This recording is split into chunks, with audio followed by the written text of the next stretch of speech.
নমস্কার বন্ধুরা, স্মৃতিরেখা ক্রিয়েশনে আপনাদের সবাইকে স্বাগত জানাই।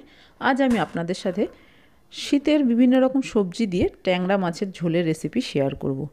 এই শীতকালে বিভিন্ন রকম সবজি দিয়ে মাছের ঝোল খেতে কিন্তু খুব ভালো লাগে, সে যে কোনো মাছই হোক। গরম গরম ভাতের সাথে এরকম মাছের ঝোলের দারুণ স্বাদ। খুব অল্প মশলা দিয়েই আমি বাড়িতে এই মাছের ঝোলটা রান্না করে থাকি। কিভাবে করি আসুন দেখে নেওয়া যাক আমার আজকের এই ভিডিওটিতে। এখানে আমি 6টা ট্যাংরা মাছ নিয়েছি। মাছগুলো খুব বেশি বড় নয়। মাছগুলোকে খুব ভালো করে বেছে ধুয়ে পরিষ্কার করে নিয়েছি। এবার মাছগুলো ম্যারিনেট করে নেব। তার জন্য মাছের মধ্যে দিয়ে দিচ্ছি পরিমাণ মতো লবণ, পরিমাণ মতো হলুদ, আর দিয়ে দিচ্ছি কাঁচা সর্ষের তেল। যেহেতু ট্যাংরা মাছ ভাজার সময় তেল ছিটকে গায়ে আসতে পারে, সেই জন্য একটু কাঁচা তেল মাখিয়ে রাখলে ভাজার সময় তেল ছিটকে আসার ভয়টা অনেকটাই কমে যাবে। এইভাবেই 15 থেকে 20 মিনিট রেখে দেব। তারপরে আমি রান্নাটা শুরু করব। এবার এই মাছের জন্য কি সবজি নিয়েছি একটু দেখিয়ে দিই। এখানে আমি কিছু সবজি কেটে ধুয়ে জল ঝরিয়ে নিয়েছি। শিমগুলো আমি 2 টুকরো করে কেটে নিয়েছি। মূলো, ওলকপি, ফুলকপি আর আলু নিয়েছি। এখানে আপনারা অন্যান্য অনেক সবজি ব্যবহার করতে পারেন, আর সবজিগুলো আপনারা আপনাদের পছন্দ মতো শেপে কেটে নেবেন। এখানে বিনস দিতে পারেন, গাজর দিতে পারেন, বেগুন দিতে পারেন, আবার যে সবজি পছন্দ হবে না সেটা বাদও দিতে পারেন। কড়াই খুব ভালো করে গরম করে নিয়ে দিয়ে দিলাম এর মধ্যে সর্ষের তেল। তেলটাকেও খুব ভালো করে গরম করে নিয়েছি। এবার এই গরম তেলের মধ্যে দিয়ে দিচ্ছি বড়ি। বড়িগুলো একটু লাল করে ভেজে নেব। মাছের ঝোলে বড়ি দিলে কিন্তু খেতে খুব ভালো লাগে। বড়ি দেখুন ভাজা হয়ে গেছে। এবার এই ভেজে নেওয়া বড়িগুলোকে একটা পাত্রে তুলে নিচ্ছি। এই তেলের মধ্যেই মাছগুলো ভেজে নেব। যে সমস্ত মাছ ভাজার সময় তেল ছিটকে আসে, সেই সব মাছ যখন ভাজবেন তখন চেষ্টা করবেন গ্যাসের ফ্লেমটা মিডিয়ামে রেখে মাছ ভাজার। তাহলে দেখবেন আর তেল ছিটকে গায়ে আসবে না। আমি মিডিয়াম ফ্লেমে গ্যাস রেখেই মাছগুলো ভেজে নিচ্ছি, আর আমি কিন্তু কোনো রকম ঢাকা চাপা দেবো না, এমনি মাছগুলো ভেজে নেব। গ্যাসের ফ্লেমটা হাইতে রাখলেই কিন্তু তেল ছিটকে গায়ে আসবে। দেখুন মাছগুলো উল্টে পাল্টে হালকা লালচে রং ধরা পর্যন্ত ভেজে নিয়েছি। এবার এই ভেজে নেওয়া মাছগুলোকে একটা পাত্রে তুলে নিচ্ছি। এবার এর মধ্যে আমি দিয়ে দিচ্ছি গোটা জিরে। জিরেটা একটু ভেজে নেব। এবার এর মধ্যে আমি এক এক করে সবজিগুলো দিয়ে দেব। আলু, ফুলকপি দিয়ে দিচ্ছি, ওলকপি, মূলো। শিমটা এখন আমি দেবো না, ওটা পরে দেবো, যেহেতু শিম নরম সবজি, এখন দিলে পুরো ঘেটে যাবে। কিছুক্ষণ দেখুন সবজিগুলো নেড়েচেড়ে ভেজে নিয়েছি। সবজির গায়ে একটা হালকা লালচে রং ধরে গেছে। এবার আমি এর মধ্যে দিয়ে দিলাম কেটে রাখা শিমগুলো দিয়েও কিন্তু একই রকমভাবে একটু ভেজে নেব, 1 থেকে 1.5 মিনিট সময় নিয়ে। আপনারা চাইলে শিমগুলো আগে ভেজে তুলে রেখে তারপরেও বাকি রান্নাটা করতে পারেন। সমস্ত সবজি কিছুক্ষণ ভেজে নেওয়ার পর দিয়ে দিচ্ছি একটা গোটা টমেটো, 4 টুকরো করে কেটে নিয়েছি, সেটা দিলাম। আর টমেটোর আমি বীজটা রান্নায় ব্যবহার করি না, বাদ দিয়ে দিয়েছি, তবে আপনারা চাইলে বীজটা কিন্তু রান্নায় ব্যবহার করতে পারেন।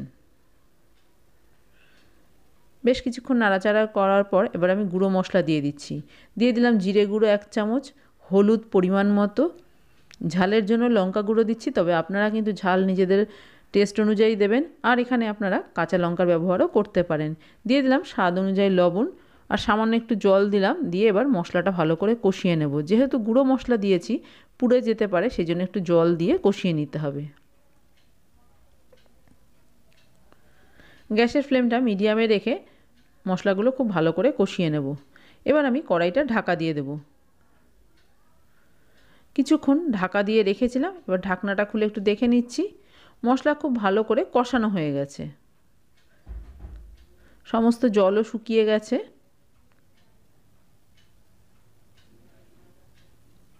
এবার আমি দিয়ে দেবো এর মধ্যে পরিমাণ মতো গরম জল।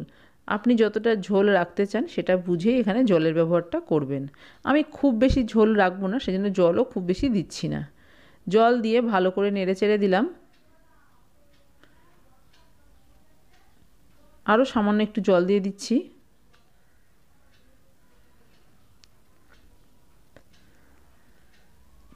আবারও একটু হালকা হাতে নাড়াচাড়া করে দিলাম। এবার ঢাকা চাপা দিয়ে সবজিগুলো অর্ধেক সেদ্ধ হওয়া পর্যন্ত রান্না করে নেব। দেখুন বেশ কিছুক্ষণ ঢাকা চাপা দিয়ে রেখেছিলাম। এবার ঢাকনাটা খুলে একটু দেখে নিচ্ছি। সবজিগুলো অর্ধেক সেদ্ধ হয়ে গেছে। এবার এর মধ্যে আমি দিয়ে দিচ্ছি ভেজে রাখা মাছ আর বড়ি।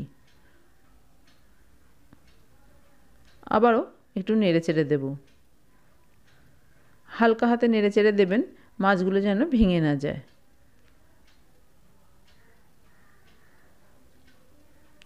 ভালো করে দেখুন নাড়াচাড়া করে দিয়েছি। দিয়ে দিচ্ছি 2টো চেরা কাঁচা লঙ্কা। আবারও ঢাকা চাপা দিয়ে কিছুক্ষণ রান্নাটা হতে দেব।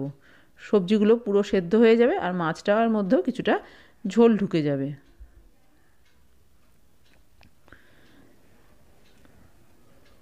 ঢাকা দিয়ে দিলাম। এবার বেশ কিছুক্ষণ দেখুন ঢাকা দিয়ে রান্না করে নিয়েছি। এবার ঢাকনা খুলে দেখে নিচ্ছি।